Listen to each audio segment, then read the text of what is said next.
Әңгіменің соңғы бөлімі. Күнкөріс қиындай бастаған кезде ол кісіні бала келіндеріне қосып қалаға көшіріп алғанбыз деді. Бұл жоқ жерден шешілсін. Әкеңіз өмірден ертерек кетті ме? Құдай сақтасын, әкем де шешем де дін аман ауылда. Малдан айырылса күндерін көре алмастай көрінеді. Әлі күнге дейін сол мал деп. Тіпті қалаға жылына бір қыдырып келуге де мұршалары жоқ. Сонда қалай? Сіз жаңа ғана анаңызды қалаға көшіріп алдық деген сияқты едіңіз. Әлде әкеңіз 2 әйел алған ба? Әкем осы кезге дейін шешемнен басқа бір әйелдің бетіне қарамаған адам. Кезінде үлкендер атастырып әперіпті.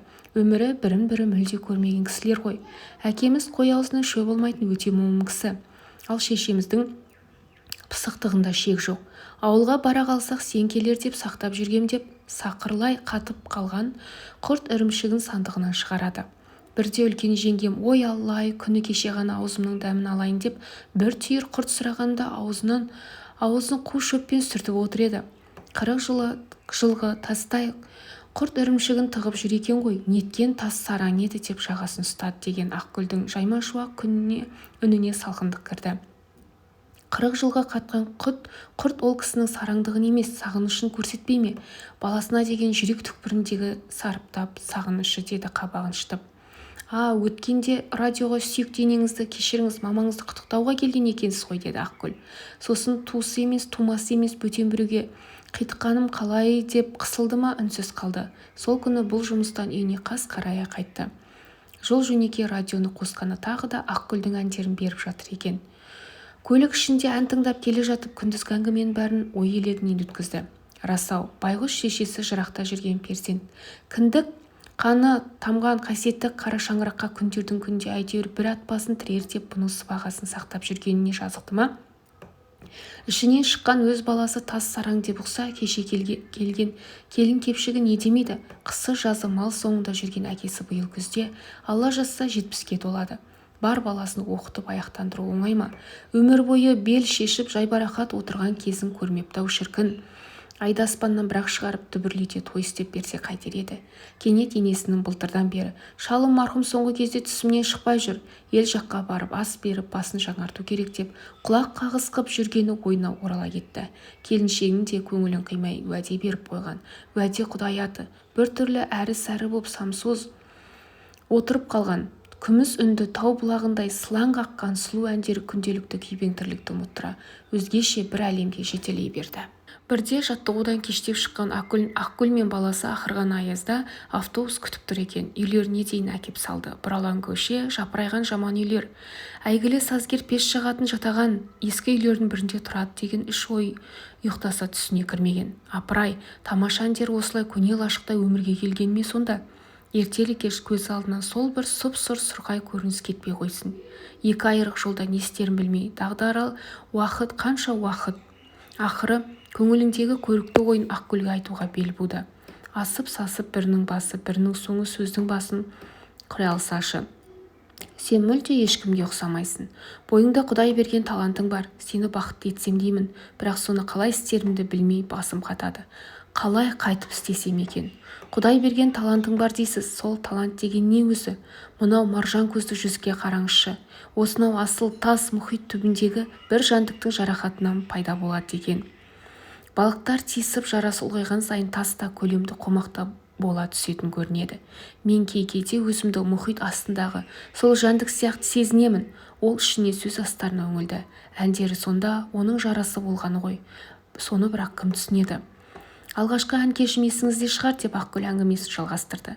Менің соны қанша жыл армандап күткенімді білсеңіз ғой, жолдасым күйеуімді айтамын, қуанбақ түгілі.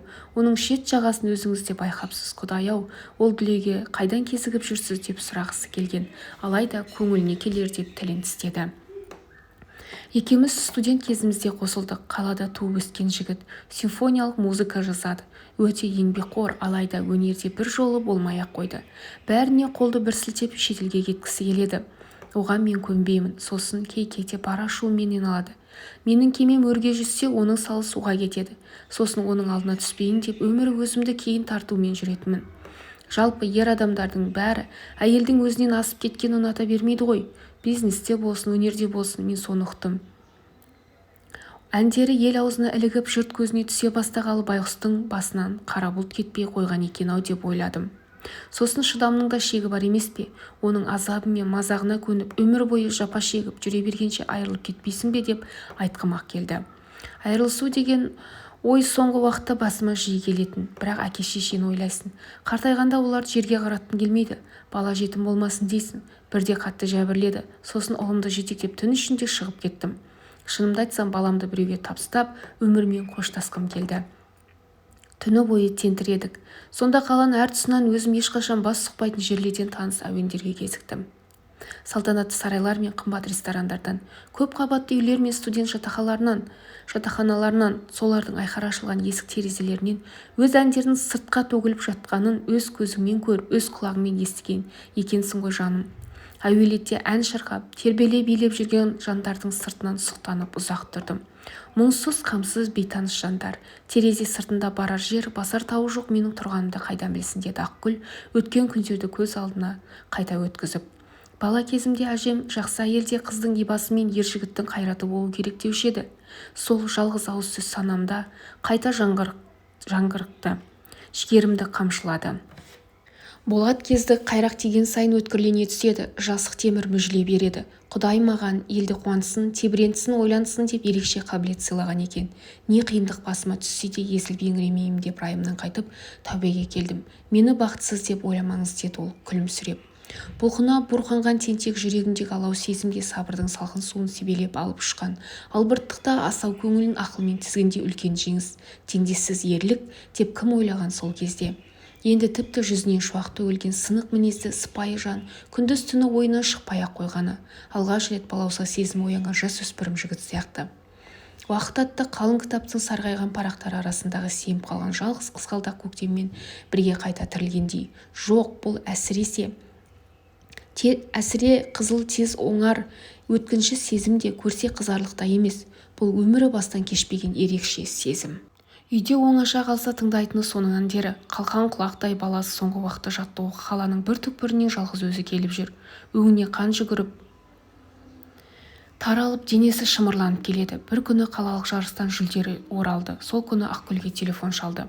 Ұлыңның алғашқы жеңісі құтты болсын. Рахмет, чемпион болмаса да, сіз сияқты қайратты азамат болса екен деді. Даусынан оның толқып тұрғанын сездім. Соңғы кезде мүлде келуді қойдың ғой, сені шошытып алдым-ау деймін дедім күліп. Уақыт жоқ, жұмыс көп, оның үстіне баламды қашанғы сүйрелеймін. Қоян да көжегін туа салып, қанжығада кездескенше деп кеудесінен бір теуіп жөніне кетеді екен. Апырмай, қанжығада кездескені қалай? Әйтеуір күндердің күнде бір аңшы атып алар анық қой. Сонда екеуі соның қанжығасында кездеспегенде басқа қайда кездеседі? Осы бастан өз басын алып жүруге үйрене берсін. Жарайды, сау болыңыз, қанжығада кездескенше деп Ақгүл қалжыңға сүйегендей боп телефон тұтқасын қоя салды. Оның бұл сөзі о дүниеге кездеспесек, енді екеуміздің бірге жүруіміз мүмкін емес дегендей естілді. Дың-дың еткен телефон тұтқасын ұстап ұзақ отырды. Күн батып қас қарайды, әлі де отыра берілмеді. Шамы жанбаған қара көлеңке кабинетінің есігі дыбыссыз ақырын ашылды. Ішке кіріп келе жатқан әйел сұлбасын көріп, Ақгүл екен деп орнынан ұшып кете жаздасын. Жүрегі де кіп-кішкентай торға құсап тыпырлай жоғары ұмтылып, аузынан шығып кетуге шақ қалды. Жоқ, өз әйел екен. Соңғы кезде бүтірлі боп жүрсін, әдейі аңдып келгем.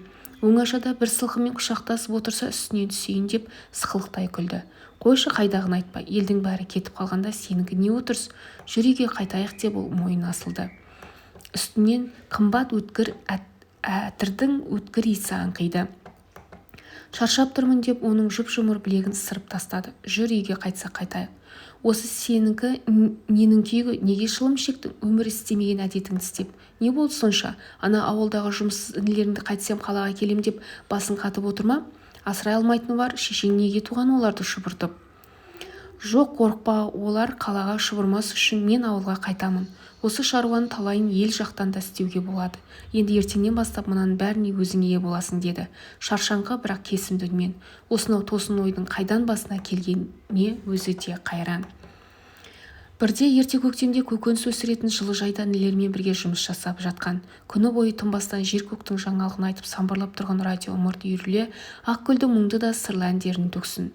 Тұла бойына шым-шымдай еніп, тамыр-тамырын Шымырлай кернеген әсерлі әуен сәл қозғалса сап тыйылардай қимылдауға жасқанды. Қанаты қайырылып жапандалада жалғыз қалған сыңар аққу көзін елестеді. Түпсіз терең аңсау мен алапат сағынышқа толы шексіз бір сезім ерік бермей сол түні алыста жатқан арман қалаға асығыс аттансын. Көрген жұрттың айтуына қарағанда құстай ұшып келе жатқан жеңіл көлігі жолдан шығып күл-талқаны шығыпты. Түн қатып, түс қашып, ұзақ сапар шегу оңай ма? Таңға жуық қалғып кеткен-ау сірә. Жарлауыт жағалауға баяу лықсып кеп, үсті-үстіне күңірене соғылған зілбатпан мұхит толқындардай оркестрдің зарлы сазы сай-сүйекті сырқыратады. Сөзі мен ісі қабысқан мәрт азаматтың тосын қазасына қабырғалар қайысқандар соншама көп бола ма? Мақтау сөзден жолыға мамық төсеуде. Сөздерінің бірінде өткірлігі жоқ. Ядыра қалған ауылдан қалаға ағылған ағайынның аптығын бассам деп тыраштанғаны да рас. Талайдың ернін аққа, тақымын атқа тигізуге талпынғанында бекер кетпепті. Соның бәрін қайранда қалған қайран жұрты түптің түбінде бір ұққанына шүкір. Алайда қаралы жұрт жіпке моншақ тізгендей әспеттеп айтып жатқан игі істердің бәрін бұл елдің көзіне түсіп атын шығару үшін қолға алмап еді ғой. Көктемгі нөсердей сіркіреп өте шыққан ғұмырының сәулелі сәтін тек санасынан өшірмеу үшін жан-тәнін салғаны өзіне аян. Қысы-жазы тіршілік тегершін тынымсыз айналдырған тасбауыр қаланың шынжыр табанына таңғы ауадай тап-таза, жаңа жауған қардай аппақ сезімін таптатпас үшін жыраққа кеткен енді ұқты. Бұрын-соңды бұлай емін-еркін ұшып көрмегесін, мамықтай салмағы жоқ, тәнсіз құр жанды игеру де оңай емес екен. Құс қанаты талатын шырқау биікке көтеріліп ап, төменге көз талғанша қарады. Көрмегелі қанша жыл. Қала қатты өзгеріпті. Тау етегі жыпырлаған қос қабатты сәнді сарайлар, түрлі-түрлі ойыншықтай. Түп-түзу айнадай жарқыраған тас жолдар мен сәнді көпірлердің үстінен зу-зу өтіп жатыр. Қалбалақтап жүріп басқа бір мемлекетке еніп кеткеннен саuma өзі. Көңіліне күдігі ұялады. Әйнегі күнмен шағылысқан бірінен бір аумайтын биік үйлерден бір сәт бұның басы айналғандай болды. Құдай-ау, адасып кетуден аман ба? Ақгүл енді терезелерінен күн нұры төгілген жап-жарық, жып-жылы жаңа пәтерде тұрып жатқан болар. Қыс бойы түтіні тартпайтын жаман пешпен арпалыспай, сыз үйде бүрсең қаға тоңып шықпай, онда таптым-ау деп ренжуге бола ма? Алайда қаланың дәл осы мүйісі бәз-баяғы қалпында еш өзгеріссіз мүлгіп жатыр екен. Жер-көктің бәрі жаңғыра жанарғанымен. Сол бұрынғы қиқы-шиқы шолақ көшелер, сол үй, сол аула, содан бері арада 10 шақты жыл өтті дегенге кім сенер? Таныс үйді сыртынан көріп бұның алқымына өксік тірелді. Желде ескен жерік уақыт тап осы жерге келгенде жүрісін баяулатып барып, мүлде тыншу тапқан сыңайлы. Есігін қағайын десе қолы жоқ, айғайлайын десе үні жоқ. Тосылып тұрып қалды, сосын терезенің ашық тұрған алақандай ғана жел көзіне лып етіп ішке енді. Ақ орамалмен бет-аузын бүркеген шүйкедей біреу жайнамаз ішінде көзін жұма жүгініп отыр екен. Ән сүйер қауымның алақанда жүрген талантты жан дүния қызығын тәрк етіп бәріне бас кешеді деп кім ойлаған? Намаз соңында тіріге, береке, өліге иман тілеп ұзақ күбірлеген ол бұның да аты жөнін дұғасына қосты. Бала-шағасының қызығын көріп жұмыр жер бетінде аман-сау жүруін Алладан жалбарына сұрады. Әңгіменің соңы. Назарларыңызға рахмет.